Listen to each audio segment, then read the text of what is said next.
Hi, Michelle. Hi, everybody. Hey, hey everyone.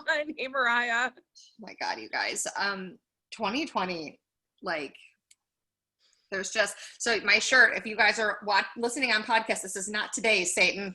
We'll include a link in the show notes. My friend has this awesome business, and she makes these sassy T-shirts, and I love them. And honestly, I'm so feeling the "Not Today, Satan" vibe that I can't even handle it. Like 2020. I don't want to like say it needs to be over, like we have to push it, but like, can we just be real, Michelle? This has not been an easy year.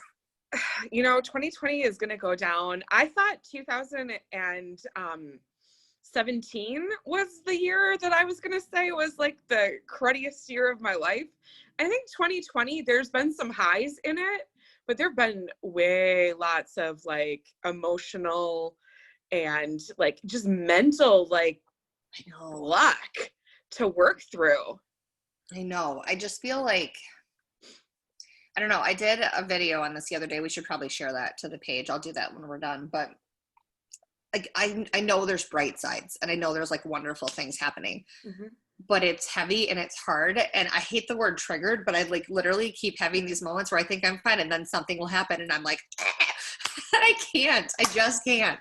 Well, we can't because we're at we've already gotten to a point where like enough is enough.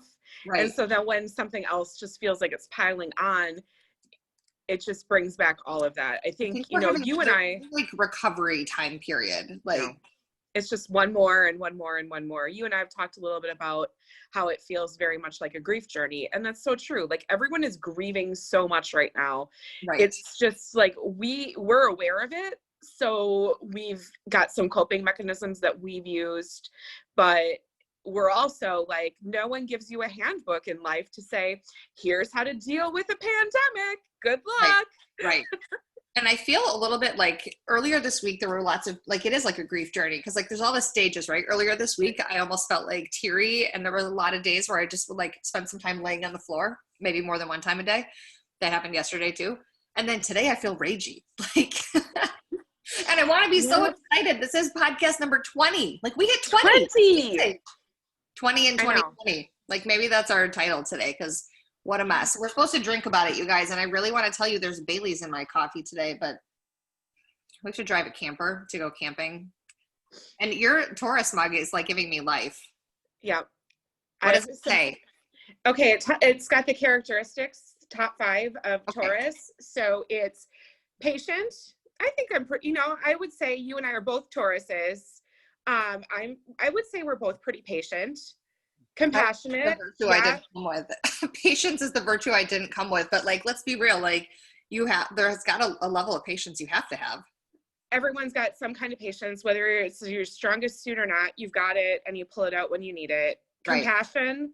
I think we're both compassionate people. We've got big hearts. And I'd like to be a little bit less compassionate lately. Is that bad? Because I feel like I'm like carrying a lot of like empathetic, whatever. I know that's, I think where my problem is like my empathy for like everything just is at an all-time high. And I'm like, oh God. Like I feel everybody else's pain so much, and we're going through all kinds of things that are really hard. And it's like, like compassion fatigue is a real situation. I think so. What Dependable? Else is what? Dependable? Oh yeah, totally. Because we're girls that do what we say we're going to do. Absolutely. Exactly. Down to earth. Yeah. I would say we're pretty realistic. Yes. Yeah. I mean, I am a little dreamy at times. I mean, don't get me wrong. There's a dreamer in me, and I think that comes out a little bit more, but I mean, I'm grounded in reality. Right. And then the word that I hate. Make all the things happen. So I'm fine with that. Yeah. And then the word that I hate, but I guess it's true, strong. Yeah. Yeah. Like we're going through a couple of crazy things right now, and I can't tell you how many people have been like, I don't know who's better equipped to handle this than you. You're going to be amazing at this. And I'm like, yep. I mean, I think you're supposed to say thank you in that scenario. You are. But like, I don't want to be the girl going through any of the things that we're doing right now. And sometimes I'm like, I don't want to be the strong girl. Can someone else like do that? Like, I'm so, my favorite thing, you are so strong. And yes, I am, but don't remind me of that, because I'm really just a person too. Right. Somehow strong puts you in this like category of like very few people, because a lot of people don't see themselves that way. I've been fully looking for an adultier adult now for a little while, and like it's not going well. Like I keep looking back in the mirror, like, okay, I guess self, we're figuring this out, self. Let's do it.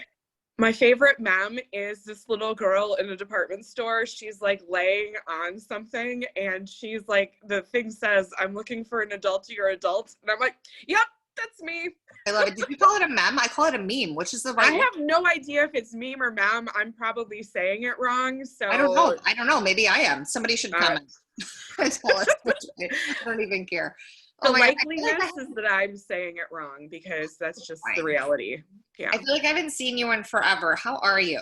I'm good. I mean, it's August and it's a hard month sometimes, but I'm good. I'm cooking a lot. I know you've been, so we started out in like the whole quarantine, like cooking, and it was all awesome. And now I'm really ready for anybody else to come over and make dinner. I'm super pumped for somebody else to feed me. Like we kind of started ordering out again, and while we're just eating, like we're ordering out, we're eating leftovers for days, and like we just need to probably get back to cooking. Well, anytime you want a caterer, like give me a call. It was like more exciting and magical like a couple months ago when we were like, oh, look at us preparing a meal as a family. Now I'm like, why do you eat so much? Like, yeah, and I guess I don't have as many people to cook for, so it's just kind of fun. Like today, we're gonna do grilled pizza and so we've got the dough chilling and doing its thing, and then I'm making my own pizza sauce with some leftover like tomatoes that we've already like stewed down. So I had mentioned today, like I'm gonna make the best pizza sauce you've ever had. And that's a pretty big thing to say to someone who is a chef. I'm really proud of you for like standing in your truth and being like, I'm doing this. Right. And I'm like, I'm just going to bring it. And, and then I'm like, and I should get a prize. Like if it really does like hold up to being like better than anything. And he's like, for someone who's never made their own pizza sauce before, like that's a pretty bold statement. You know what, Michelle? Go big or go home. Like make that's what I'm saying. Like, can I just tell you that we're doing the opposite thing this weekend? Okay, so we are packing to go camping. I'm like super cash today because I have to go to PT. We can talk about that in a minute. But we're going camping this weekend, and the place we're going is a little campsite called Farmer Jean's. Oh, love it. There's no signal there, and tomorrow there is a poker run. So we rent golf carts, and normally when there's not like coronavirus, there are like 3 rounds, and you go to like a round, you have to find like each station, and then they give you a card and you make a poker hand out of it. And there are shots at each station, and then you go back and they do drawings for all these cool prizes. So the very first year we did this, like I didn't plan to do 3 rounds. So like at the end, that's like 15 shots. And a lot of them are like WAP, like it's whatever you drink, and like they're not like very strong. But, like it's serious. And if you're listening and you don't live in Wisconsin, like please know that this is like a normal Saturday for a lot of people here. This is not like we have a problem. Like I swear I'm fine. But at the end of 3 rounds, like I won something. I won this like vacuum. Oh wow. Was really like a vacuum cleaner one, and it's perfect for the camper. But I really wanted this very large container of cheese balls because I was 3 rounds in and 15 shots. And you needed a snack. I was trying to negotiate and trade my vacuum for these cheese balls, and this man was like not having it. So what we do after the poker run is we actually put pizza over the fire. And normally we just like do frozen pizza, and frozen pizza over the campfire is crazy good. Yep. So grilling it gotta be amazing. Yeah. So yeah, I've never grilled pizza before. But apparently that's on the agenda for this evening is grilled pizza, and I'm gonna need you to report back. This is important. I will. So okay. I will. We're not doing anything fancy. There's a butcher locally, or not, I guess it's a butcher in like a little tiny neighborhood grocery store. It's adorable. It's like, most of the time people go to like a festival or like a Woodman's, or in my hometown, a Wegmans, like they sell everything. This is like a little tiny little shop. They've got an amazing beer selection, and like the guy's a great butcher, and there's all kinds of good food. So we just bought pizzas from him. Good. I think we have like a Reuben pizza and like some other stuff. So it'll be really good. Sounds awesome. And my friend Tammy was like doing the thing that you did. She like made her own pizza and she put like ramps on it, made her own pesto sauce. And I was like, girl, you clearly did not participate in 3 rounds of poker run. She was probably not. She probably was in home ec class like me, just, doing her thing. I was really proud of her as I sat in my chair with some water and watched what was happening. Like, I let somebody else make me some pizza. That's pretty much what's going to happen tomorrow. And at the end of this week, I feel like that's what we need, is no cell signal and pizza over a fire. I think so. I think, small things, right? Right. And, and sometimes it's good to blow off a little steam when things have been hot and, heavy and hard. And yeah, I think the whole, I don't know, tomorrow's a BYOB situation because we can't effectively have like the same deal. But I think we're just going to try it and have fun and like live in that own little space and like just separate it from the rest of life right now, which is probably like the best we can all do, right? Exactly. I mean, I keep on saying like the plans that we had at the beginning of the year, we had no idea that this was now going to be part of all of that. And so rather than be pissed that everything changed, it's kind of like, okay, embrace it for what it is, for the chance to like enjoy the small things. Yeah. Because I'm sure last summer, like camping like this, it was fun. You were looking forward to it. Would have been completely different than now. It's kind of like, okay, you know what? I'm going to go and I'm just going to enjoy where we're at and how we're at, because this will probably be like that getaway that otherwise like you would have had a vacation to look forward to or something. It's strange. I mean, I don't think I've made any secret that I don't really like camping. But this is you have been rocking it out this summer though. My gosh. Because we canceled everything else, Michelle. I know. Like we can't do anything else. So you're right. So this is what we're doing. And I'm trying, like, as much as like, it's not really my jam. Is it growing on you? A little bit. And like, as you know, I have to have hip surgery next month. So like, we have 3 camping trips left and then I have surgery. And that's pretty much the end of my year. Like, I don't know how long it's going to take me to recover from this. And like, if we're still in this state, and we likely will be because there's no vaccine in sight or like anyone wearing a mask on a regular basis. So like the fall is going to suck. And then once we get to winter, like we're kind of shut down. Right. So I'm just going to learn how to like rehab myself, I guess, and enjoy my couch. I don't know. Like, I don't know what to do. I don't sit still well. So like I just have to embrace the camping situation because it's like all we've got. Well, right. And, and it's fun that you'll have and memories that you'll make. And maybe the bright, when you look back, it's like, gosh, those are some fun times camping that year that it was chaos. I feel like you just have to have like a micro view. Like I can't do too much macro action because like we're not, like I just can't. You're a macro person and I think it's hard to look small. For me, it's kind of like, okay, you know what? Look small and like just really treasure and embrace this and know that like when you look back on it, and even when your kids look back on it, they'll probably look back on like, God, that was so much fun that we camped and we did all of that. And they won't remember like some of the other nonsense and all of it.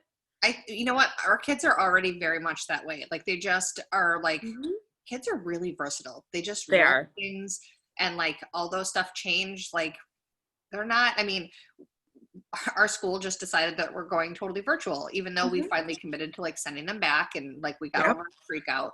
And the kids for 5 seconds were like, oh, we're home again? And I was like, yep. And they were like, all right. I mean, like they were annoyed for 5 seconds and they moved on. And I have a bunch of friends who are so angry about the situation. And I understand, like I would like them to leave just as much as everybody else. But like there are like so many people that are arguing like our kids didn't have a choice. Well, I mean, like we're also kind of in a state of emergency. Like pandemic, there's not like choices. It's not like whatever. I mean, that's just my 2 cents on it. Well, I mean, it's not even like adults are getting a choice at this point either. I mean, I didn't get a choice. I mean, travel ended and would I have liked travel to continue so that like my livelihood didn't go down? Right. But you know what? It wasn't a choice that I had. So I can't be, I mean, I can be pissed at a pandemic, but that's about it. We should just take a moment of silence because like you guys, if you didn't know this, Michelle and I had like an entire year planned out for our podcast with the original idea of how to live your best life.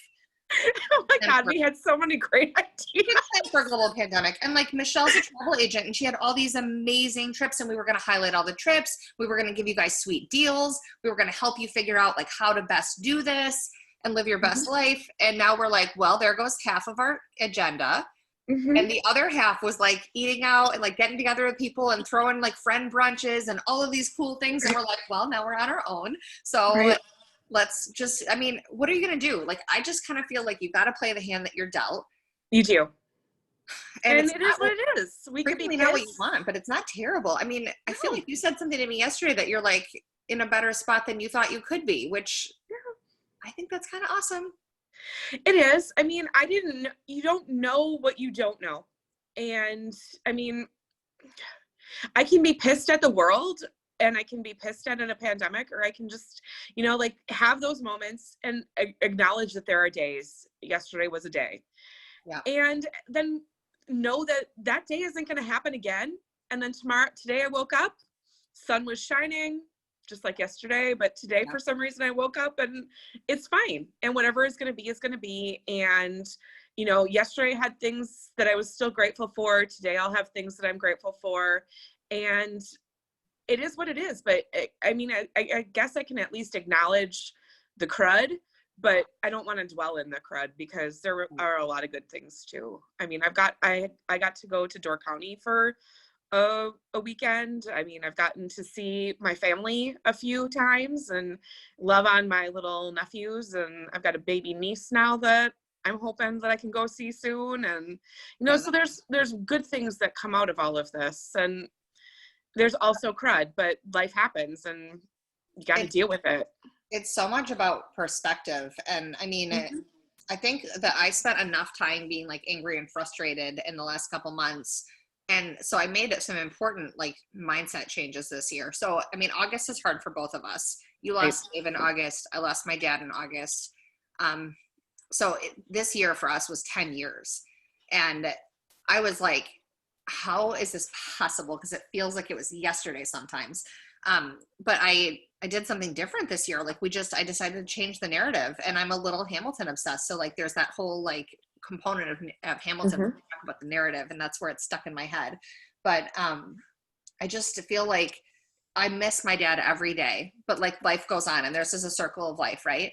And so this year we looked at things differently, and I just thought, you know, my mom's not really as plugged in as like an active parent.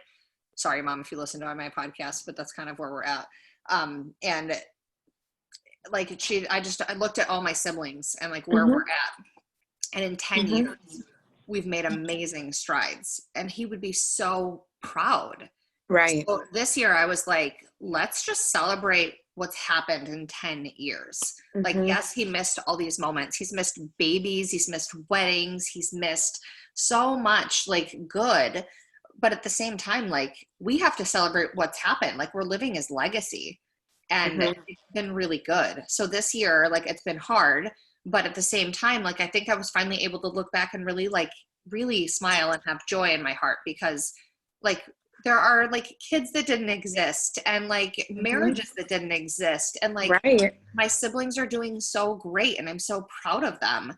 So I sent them a shirt this year that said, my dad would be so proud, and like a little note, and we posted on Facebook.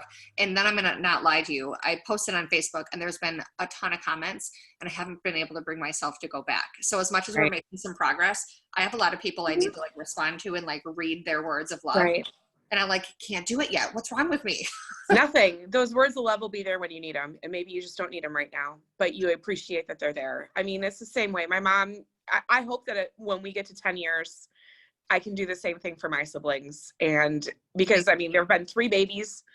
There were 3 babies that existed when my mom passed away. There are now 3 babies that didn't exist that exist now.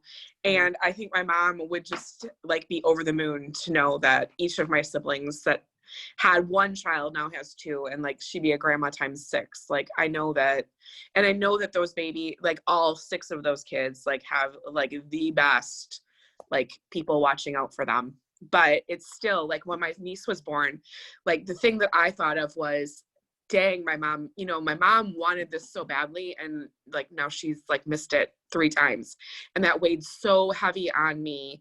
And I think of it differently because I'm the oldest of my siblings, and so I know what my mom, you know, misses and would have missed more, because my mom and I had a longer relationship of being adulty than some of my siblings did. There's 6 grandchildren now, and my dad only met Ian.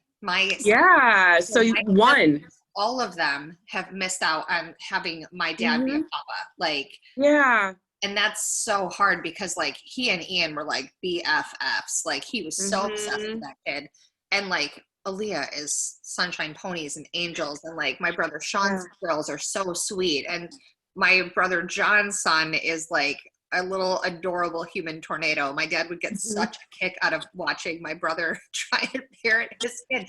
And I got to be honest, my brother John is one of the best men I think I've ever known. Like he's so good and honest and such a great dad to like his son and his bonus kid.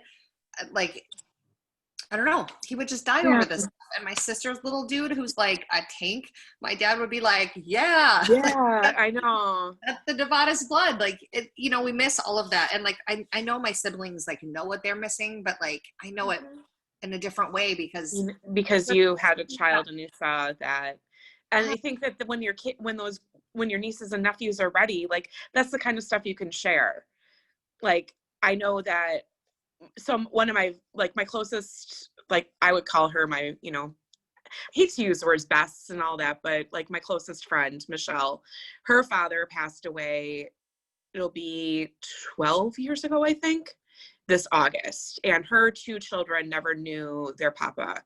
And I was with her and her kids and her husband recently, and her little girl really dials in on the fact that I knew her grandpa and like even her dad didn't, because Michelle met her husband after her father passed away. And, you know, she'll once in a while say, what was my grandpa like? And it's nice to be able to share that. And then when I was, you know, thinking on my car ride home after I saw them, I thought, you know, someday like they're going to know, because they know my husband differently than even my nieces and nephews do. And, you know, to be able to know, like, they've got stories that they can share that, I mean, Dave got a nickname from this little girl when she was like, I don't know, 2. We were over for dinner and she's like, night, Davis, night, Shell. And so in this like squeaky voice. And ever since then, I mean, the name stuck for him, and he was like Davis. And he's like, that's about the only person that could ever do that, is like a 2 or 3-year-old give the man a nickname. And so then, you know, we just decided that we were like, Shell and Davis were like our cool like alter egos. Isn't that the best? Ian did that to my friend Tammy's dad. Tammy's the one that made the ramp pizza, by the way. But her dad was a little bit intimidating to me when I first met him. And Ian, it was Ian. His name is Tony. And he was like, hey, Tony Roney. And like, literally it's stuck ever since. Everyone calls him Tony Roney now. Right. I was like, way to take that down a notch. Cause like her dad's really cool, but he's a little intimidating. And no, you can't be intimidating when your nickname's Tony Roney. No, you really can't. No, it's just not the thing. So, you know, it's fun to see that circle of life, and, you know, it's fun to be able to have some of those things. Like, it's sad that you have like experiences that your siblings don't have, but at the same time, what a great gift that you can share when, you know, when people are ready, and what a great way to keep your dad's memory alive by sharing that. Yeah. I feel like we're going really long. We should probably wrap it up. All of these things really feel and we never planned this out. We just ramble. No, we just, This is pretty relevant for episode 20 in 2020 though. Like, it's lessons and craziness and life, and some of it relates back to what you're gonna, you know. So for those listening on podcast, Mariah yesterday recorded something that she posted on Facebook. We are going to share that on our Facebook page, and we're going to share that on YouTube. I just don't know that I have the skill set to be able to turn that into like a bonus podcast. Right. So for those like podcasty people, Stay tuned because that link will be on our Facebook page and YouTube when this podcast gets uploaded. Yep. I'll figure out how to do that too. I mean, we are techie enough to be dangerous, right? We're getting there, Mariah. I mean, I feel like I'm armed to the world with a whole new set of skills. I'm like, I got to brush up my, like, where do I put these in that skill set of like, I can do this. I can like engineer a podcast. I'm an amazing travel agent, event coordinator extraordinaire. And by the way, I can engineer a podcast. Like your skill set got real kick-ass in 2020. I'm really proud of you. I can also can pickles and make jelly, and apparently you taught me how to make pickled onions this year. Like that was super cool. And you're making the world's best pizza sauce today. So whatever. Yeah, I know. Can't get any better than that. So I hope you guys have an amazing camping weekend. I cannot wait to hear how your campfire pizza is, and maybe we can share your campfire pizza and my like grilled pizza. You teach people how to do your thing, and I'll be like, here's the cheater way for camping. Right. That's exactly it. Like both ways work. Yeah. It's a very chill weekend. Like we're grilling brats tonight, but like the brats are like mushroom Swiss and like whatever. They're super good. So good. It's just a very chill food weekend. So I'm going to live vicariously through your like amazing pizza, and I'm just going to eat my frozen pizza after a bunch of drinks tomorrow. It's going to be great. That's nothing better. So guys, have a great weekend, and we will be back with some new episodes pretty soon. Yeah. Woo. All right. Woo. Thanks. Bye. Bye.